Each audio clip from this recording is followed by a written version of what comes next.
স্বৈরাচার পতনের এক দফার ডাকে ঘর ছেড়ে পুলিশের গুলিতে নিহত হন নারায়ণগঞ্জের গার্মেন্টসের নিরাপত্তা কর্মী গাজী সালাউদ্দিন।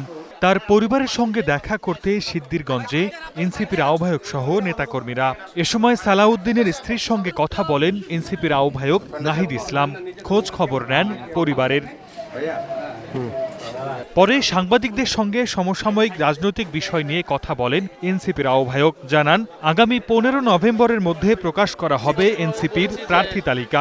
আমরা এককভাবে নির্বাচনের প্রস্তুতি নিচ্ছি এবং সেক্ষেত্রে আমরা 300 আসনই আমাদের লক্ষ্য।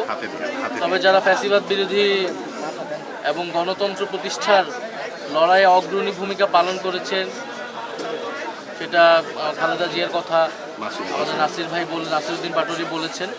ওনাদের বিষয়ে আমরা ওনাদের সম্মানে হয়তো আমরা সেসব জায়গায় আমরা প্রার্থী দিব না, বাট এছাড়া আমাদের সর্বাধিক আসলে আমরা আমাদের প্রার্থী শাপলাকলির জন্য আমরা প্রার্থী দিব। জোট প্রসঙ্গে নাহিদ ইসলাম বলেন, আগামী জাতীয় নির্বাচনে এককভাবে লড়বে এনসিপি। 300 আসনে শাপলাকলি প্রতীকে প্রার্থী দেওয়ার কাজ চলছে। তবে জুলাই সনদ ও সংস্কারের দাবিগুলোতে কোনো দল সংহতি প্রকাশ করলে জোটের বিষয়টি বিবেচনা করবে এনসিপি। আর সমঝোতা বা জোট বা এটা আমরা বলেছি, এটা অবশ্যই একটা রাজনৈতিক বা আদর্শিক জায়গা থেকে হতে পারে। যদি সেরকম কোনো সম্ভাবনা তৈরি হয়, যেমন জুলাই সনদের বিষয়টা আছে, জুলাই সনদে এই আমাদের যে সংস্কারের দাবিগুলো আছে, এই দাবিগুলোর সাথে যদি কোনো দল ঐক্যবদ্ধ বা সংহতি প্রকাশ করে, সেক্ষেত্রে আমরা জোটের বিষয়টা হয়তো বিবেচনা করব, বাট আমরা এখন পর্যন্ত এককভাবেই আগাচ্ছি।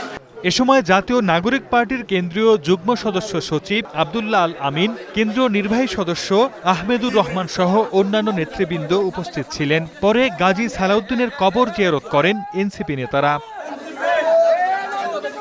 Desk report, star news.